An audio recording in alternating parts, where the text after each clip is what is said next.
Roll camera action. হ্যাঁ আমি একটা বিড়িখোর। আর ওকে বাড়া, ওকে সরা এখান থেকে, এটা শুটিং হচ্ছে। হ্যাঁ করে বিড়ি টানছে। হ্যাঁ আমি একটা বিড়িখোর। আরে বাড়া এই লাইটটা অফ করো, পুরো চোখের মা কি আগ করে দিল। গাঁজা আছে নাকি? এই বেটাকে একটু গাঁজা দে। মদ গাঁজা সিগারেট অ্যাকশন। হ্যাঁ আমি। সাইলেন্স। এই বাড়া মাইকটা আমার মুখের ভিতরে ঢুকাবে নাকি? কে হাসলো? এই তুই হাসছিলিস? হ্যাঁ স্যার সরি। কি বাড়া সরি? হাসছিলিস কেন? এত বড় ডায়লগ, পুরো ডায়লগটা তুই গাঁজা খেয়ে বলতে পারবি?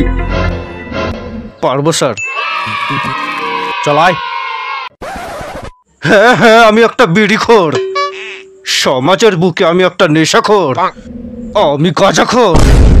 আমি জানি যে তুমি আমাকে ঘেন্না করো, আমাকে তুমি একটা পচা মাতাল ভাবো, কিন্তু কোনো মানুষ তার নিজের ইচ্ছায় নেশাখোর হয় না।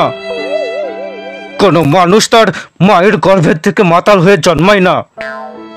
কোনো বিড়িখোর আনন্দে বিড়ি টানে না, কোনো গাঁজাখোর আনন্দে গাঁজা খায় না, কোনো মাতাল তার নিজের ইচ্ছাতে মদ খেয়ে রাস্তায় পড়ে থাকে না। বেকারত্ব আর দারিদ্রতা একটা মানুষকে নেশাখোর করে তোলে। ভালো করে জানো যে চাকরি না পেলে বেকবকের ভাগ্যে বিয়ে করার জন্য একটাও মেয়ে জোটে না।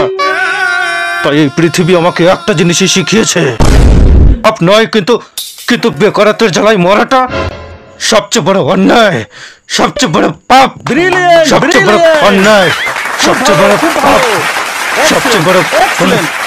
हम बहुत छोटे हैं सर, आपकी कला के सामने ये तो सब कुछ बहुत ही नीचा है। अब जाने मैं मेरी तरफ से आपको 5 लाख रुपए की भेंट देना चाहती हूँ।